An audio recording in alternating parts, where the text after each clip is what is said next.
இப்போ பாய்ஸ் வந்து யார் ஒற்றன் அப்படிங்கிறத கண்டுபிடிச்சிட்டாங்க. அதாவது சிவகுமார் தான் ஒற்றன்கிறத கண்டுபிடிச்சிட்டாங்க. அவங்க கண்டுபிடிச்சது கேர்ள்ஸ் டீமுக்கு தெரிஞ்சிருச்சுங்க. அதேமாதிரி பாய்ஸ் டீமில் ஒரு ஒற்றன் வச்சுருக்காங்க. அது யாருங்கிறது உங்களுக்கு தெரியும் இல்லையா? யார்? ஜாக்லின் தான் அந்த ஒற்றன். ஆனால் இவங்களுக்கு இன்னும் தெரியல. இவங்க சந்தேகப்படுறது யாருன்னா தர்ஷினியா சேச்சி பேர் என்ன? அன்சிதாவை இவங்க வந்து சந்தேகப்பட்டுக்கிட்டு இருக்காங்க. அதுக்கப்புறம் வந்து வர்ஷினியை சந்தேகப்பட்டுக்கிட்டு இருக்காங்க. அதுக்கு பிறகு இதேமாரி பல விஷயங்களை சந்தேகப்பட்டு இருக்கும்போது இப்போ ஜாக் வராங்க. உடனே இந்த ஒற்றன் யாருங்கிறது கண்டுபிடிக்கவே முடியல, அதுக்கு ஏதாவது ஒரு ஐடியா கொடுறேன் அப்படிங்கும் பொழுது ஒவ்வொரு ஐடியாவும் கொடுக்குறாங்க. அதுக்கு முன்னாடி இவங்க என்ன பண்ணிடுறாங்கன்னா, இப்போ தளபதி வந்து டாஸ்க் நேற்று முடிஞ்சிருச்சுல, முடிஞ்சதுக்கு பிறகு சில பல ஐட்டங்களை திருடி வச்சுக்கிட்டாங்கங்க. இது எந்த விதத்தில் நியாயமே இல்லையே.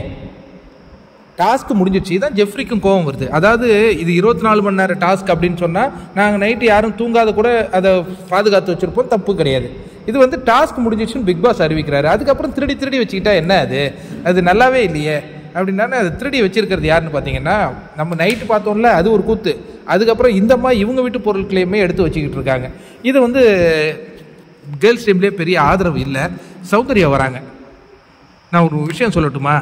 உனக்கு தளபதி ரோல் கொடுத்தாங்களா இல்லை திருடி ரோல் கொடுத்தாங்களா? தளபதி திருடியா? நல்லாவே இல்லை அப்படின்னு ஒரே வார்த்தையில் சொல்லிட்டு போனேன். அந்த காட்சி ரொம்ப சூப்பராக இருந்தது.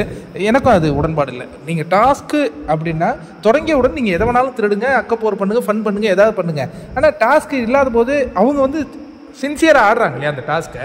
அங்கங்கே காவலாளிகள் வைக்கிறாங்க, இப்போ கண்காணிக்கிறாங்க, ஒற்றரையும் கண்டுபிடிச்சிட்டாங்க. இப்போ இவங்க வந்து அன்சிதாவை தான் ஒட்டர் அப்படிங்கிற மாதிரி சந்தேகிச்சுட்டு இருக்காங்க. இன்னொன்று ஜாக்லின் இருக்கிறதே 4 பேருங்க. யார்? தர்ஷிகா, அன்ஷிதா, வர்ஷினி, அதுக்கப்புறம் யார்? ஜாக்லின். இன்னொரு ஆள் அப்படின்னு வச்சுக்கிட்டா நீங்கள் ஆனந்தியை வேணால் வைக்கலாம். ஆனந்தி இல்லை, அது யார்? சத்யா. இதில் வந்து அவங்க சத்யாவுக்கு கொடுத்துருக்க மாட்டாங்கன்னு இவங்களே நம்பிக்கிறாங்க.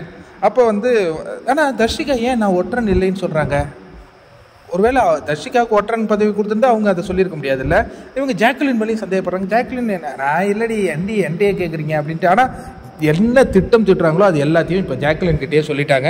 என்ன நடக்க போகுதுன்னு பார்ப்போம். ஒற்றரை கண்டுபிடி. ஆனால் ஒற்றர்லாம் இங்கே இன்னும் பெரிய ரோல்லாம் பண்ணலையே. எனிவே எனக்கு வந்து இந்த டாஸ்கில் வந்து டாஸ்க் முடிஞ்சதுக்கு பிறகு திருடி வச்சுக்கிறது எனக்கு என்னமோ சரியாக படலை. இப்போ அதுதான் டிஸ்கஷனில் போயிட்டுருக்கு. அதை மீண்டும் வச்சுட்டு ஆரம்பிக்கிறது தாங்க சரி.